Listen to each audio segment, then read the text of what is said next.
What up? It's your boy Chaotic One. And yes, I am back with another reaction. Man, once again, we are reacting to the ex-CEO of Roc-A-Fella Records, Mr. Damon Dash. You know what I'm saying? Shout out to Art of Dialogue for the content, you know what I mean? And this is the KMHP YouTube channel right here, and it's called KMHP TV.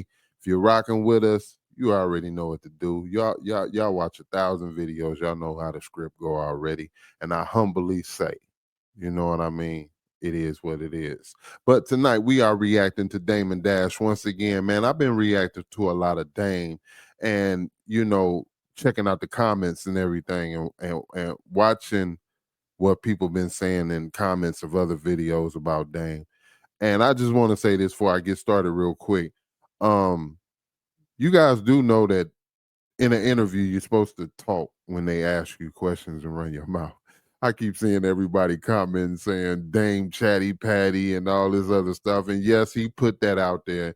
And yes, he might have put something on himself. But at the end of the day, come on, y'all. An interview is people asking you questions and you talk. Like, for real. Come on, y'all gotta stop this. Excuse me. But let's get into it right here. Your boy reacting to Dame Dash, talking about, you already know who the hell he talking about. Let's get into it.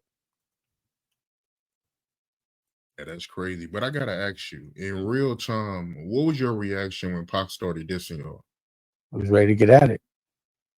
We kind of want, it was like, let's go. Like we would beef. We had like beef, pause, or some kind of interaction aggressively with damn near every crew in hip hop at some point or another. But in that moment, we thought we were invincible. I know I did. So I was, it was like we getting at him. So we did he made the record. It was immediate. Like it was on. Like we were the only ones that would even get next to Big E when they were really beefing.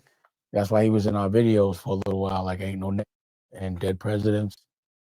Because we were like, I always thought like rap. I had in my brain, I never thought people would die over lyrics or just talking. I just thought that was the most least gangster shit of all time.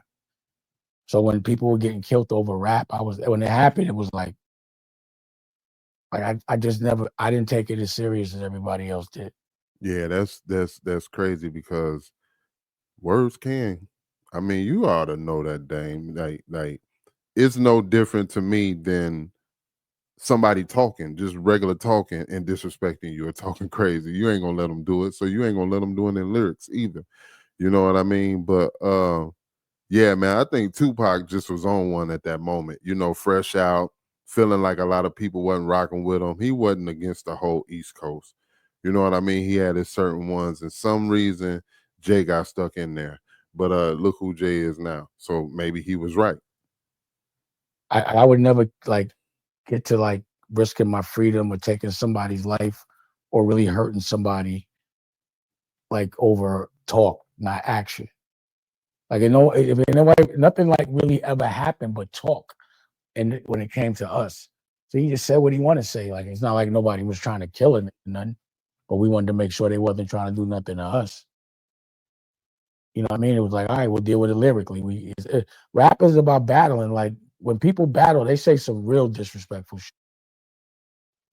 You know what I mean? Like anything goes. So, getting into a beef, like to me, like once you're in front of a camera, once you on wax saying anything, it's over. There is no crime. It's just like why I would never have a problem with Vlad. I think he's a cop. What problem am I have with a cop? You know what I'm saying? Yeah, and I don't, y'all know, if you know me and you've been watching my channel and rocking with me, you know I don't rock with Vlad at all. Mm. So I'm not going to do nothing that's going to jeopardize my freedom. I got into. But hold on, let me say that I don't have hatred towards another individual. I just don't like his perspectives and how he try to capitalize off of black culture, like he knows black culture more than black people. I don't like that. To the music business so I could get out the street, not to go to jail.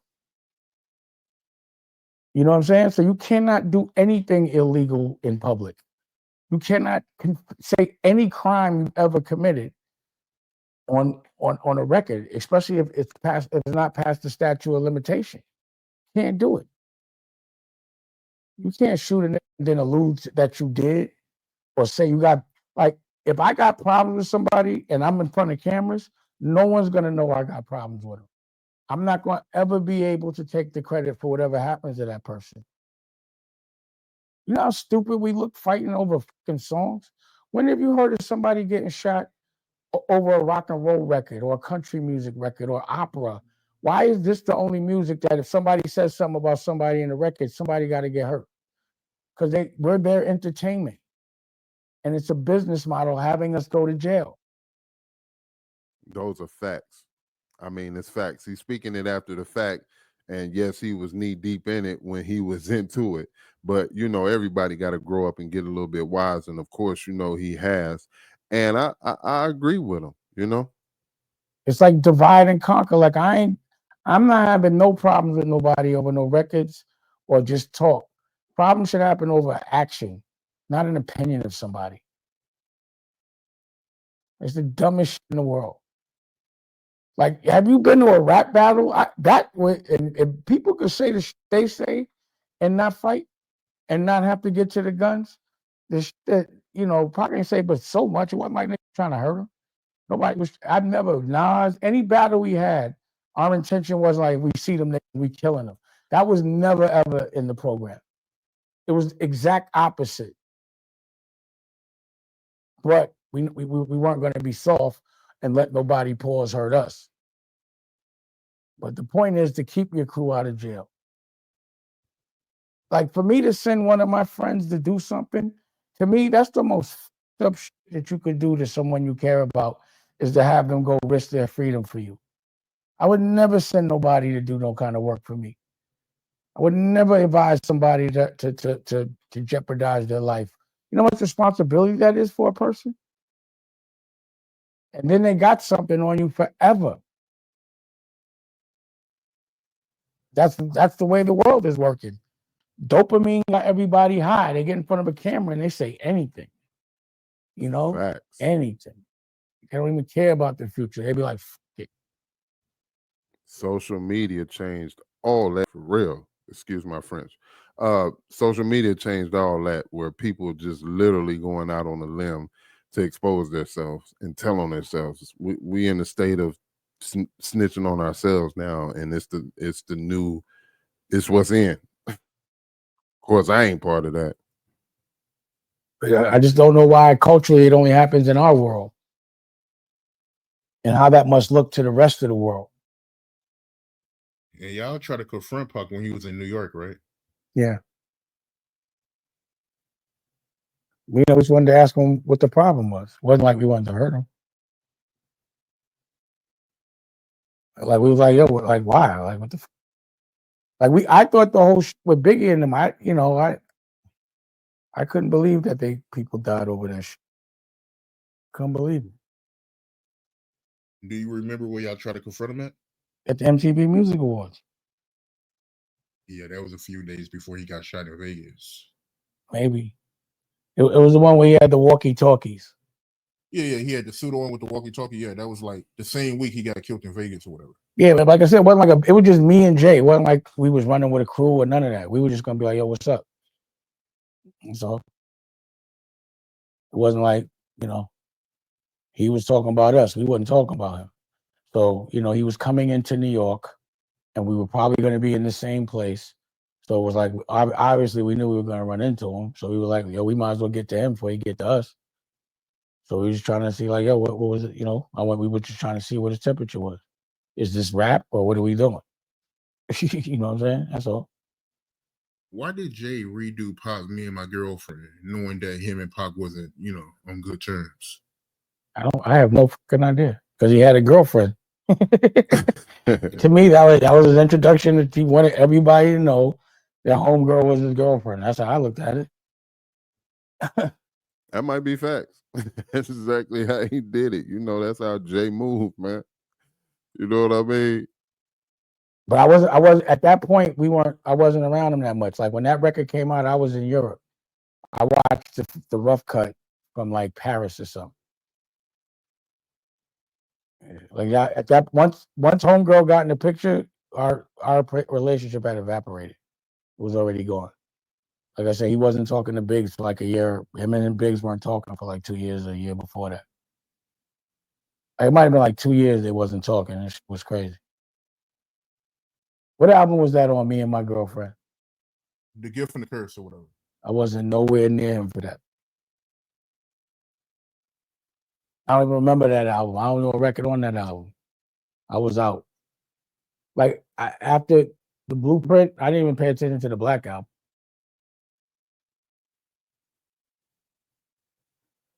I was gone. Blueprint, I would say, was like the last album that I was any part of.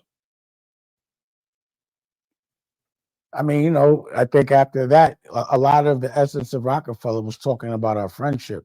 Once our friendship was over, there wasn't any more friendship to talk about. And, you know, I had no interest in what he was saying anymore. Yeah, man. So there you have it. My thoughts on the whole situation is this, man. Like, sometimes situations come together where people can work through things and build something that's memorable, just exactly as these guys did. But everybody in certain relationships or friendships are not always going to see eye to eye. And that's just the way that life is. And these guys just happen to create something as memorable as Roc-A-Fella Records and creating artists such as Jay-Z, you know, to be memorable and such the run that they've done with all the artists that they've had on their roster. Everybody pretty much popped off, you know, and all I can say is that they all make mistakes.